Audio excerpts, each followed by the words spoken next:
L'engagement du Burundi en matière des droits humains semble être en train de s'effondrer. Des dizaines d'opposants politiques ont été arrêtés arbitrairement ou enlevés, certains accusés de collaboration avec des groupes armés à la suite d'une série d'attaques. Bon nombre d'entre eux ont été détenus au secret, au siège du service national de renseignement à Bujumbura, où certains ont été torturés pour leur extorquer des aveux ou d'autres informations. Le nouveau rapport de l'Initiative pour les droits humains au Burundi, Derrière les grilles, recrudescence des cas de torture et de disparition, décrit cette évolution alarmante depuis avril 2021.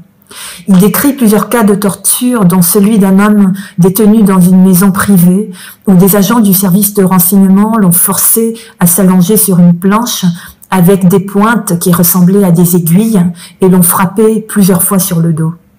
Le rapport documente également le bilan violent de Moïse Arakaza, commissaire de police à Mugamba, province de Bururi, jusqu'en août 2021. Arakaza a arrêté et torturé de nombreuses personnes qui, selon lui, soutenaient l'opposition armée.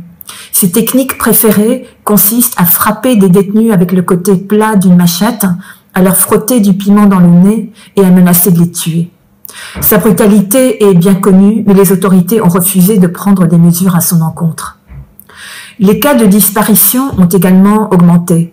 Par exemple, Eli Ngomirakiza, un représentant du parti d'opposition, le CNL à Mutimbuzi, province de Bujumbura, a été enlevé par des hommes en tenue militaire en juillet. Il n'a plus été revu. Un commandant militaire, le lieutenant-colonel Aaron Daishimie, aurait été impliqué dans son enlèvement.